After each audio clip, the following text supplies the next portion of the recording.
Hello guys. तो आज का हमारा टॉपिक है कि न्यूक्लियर पावर प्लांट्स की क्लासिफिकेशन किस किस बेसिस पर की जाती है।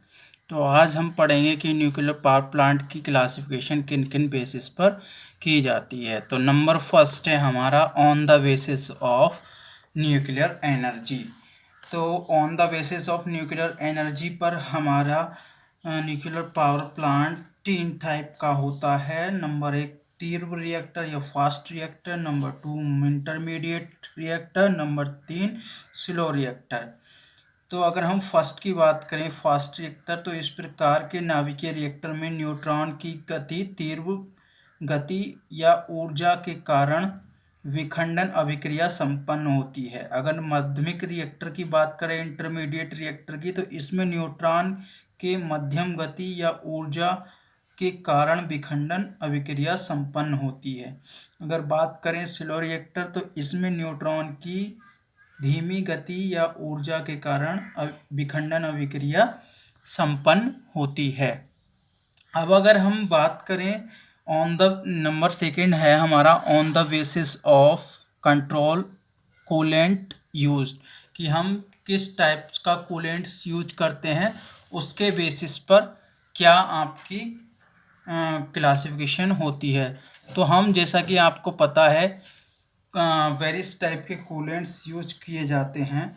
तो अगर हम कूलेंट्स के ऊपर बात करें तो कूलेंट्स के नाम पर अभिक्रिया रिएक्टर का वर्गीकरण किया जाता है। जैसे मैंने आपको बताया था कि कार्बन डाइऑक्साइड भी यूज किया जाता है, हाइड्रोजन यूज किया जाता है, हीलियम भी यूज किया जाता है, normal water, heavy water, liquid metal और कार्बनिक ऑर्गेनिक लिक्विड भी यूज किए जाते हैं। यानी कि deuterium oxide, normal water, carbon dioxide, helium, hydrogen आदि जो हैं आपके ये कूलेंट के रूप में यूज किए जाते हैं। अब हम बात करते हैं number third on the basis of modulator. तो जैसा कि आपको पता है हम मॉड्यूलेटर के बेसिस पर अब वर्गीकरण करेंगे। तो मंदक के आधार पर नाभिकीय रिएक्टर तथा उनके नाम वर्गीकृत किए गए हैं। जैसे कि आपको पता है ग्रेफाइट का यूज किया जाता है मॉड्यूलेटर के रूप में, बेरिलियम का भी यूज किया जाता है, भारी जल का भी यूज किया जाता है। तो ये ऑन द बेसिस ऑफ आपके मॉड्यूलेटर के ऊपर हुआ। अब हम नंबर फोर देखेंगे on the basis of fuel state. Fuel state के ऊपर तो हम ऑन इसमें जब हम क्लासिफिकेशन करेंगे तो इसमें तीन टाइप्स के होते हैं: solid state reactor, liquid state reactor, gas state reactor. अब हम बात करेंगे on the basis of fuel material. तो हमारा on the basis of fuel material की बात करें तो हमारा इसमें नेचुरल यूरेनियम होता है यू 235 के साथ, और संबंधित यूरेनियम होता है 0.71 से ज़्यादा यूरेनियम 235 होता है। और एक हमारा प्लूटोनियम जिसको आप जानते हैं Pu-239 होता है। अब बात करेंगे हम on the basis of principle product. तो on the basis of principle product पर हमारे जो रिएक्टर्स होते हैं वो तीन प्रकार के होते हैं, चार प्रकार के होते हैं: research reactor, power reactor, weeder reactor और प्रोडक्शन रिएक्टर। यानी कि अनुसंधान रिएक्टर, शक्ति रिएक्टर, वीडर रिएक्टर, उत्पादन रिएक्टर।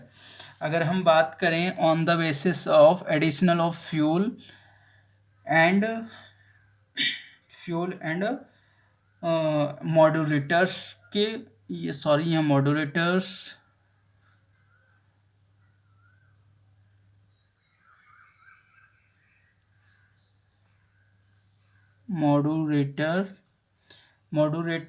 तो मॉड्यूलेटर्स के ऊपर बात करते हैं तो हमारा दो टाइप्स के होते हैं: होमोजीनियस रिएक्टर, हेट्रोजीनियस रिएक्टर, जिसकी कि हिंदी में होमोजीनियस की समांग रिएक्टर होती है, और विषमांग रिएक्टर।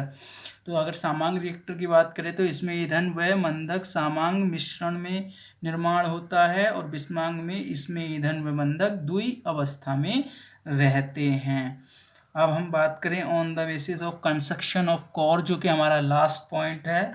तो उसके ऊपर हमारे जो होते हैं वो छह टाइप्स के होते हैं। तो वो कौन कौन से होते हैं हम देख लेते हैं। एक तो क्यूबिकल होता है, जिसको घनाकार बोलते हैं हिंदी में, ऑक्टोगोनल होता है, अष्टभुज बोलते हैं, सिलेंड्रिकल होता है जिसको आप बेलनाकार बोलते हैं, स्फेरिकल होता है जिसको आप गोलाकार बोलते हैं, स्लैब, पट्टीकार, और एक एनुअल्स होता है जिसे बेमेल बोलते हैं। तो ये आज हमने डिस्कस किया classification of nuclear power, classification on the basis of classification of nuclear power plants. अब हम नेक्स्ट लेक्चर में नेक्स्ट टॉपिक डिस्कस करेंगे। अगर आपको इस समझ में आए तो वीडियो को लाइक एंड चैनल को सब्सक्राइब करें। Thanks to all students,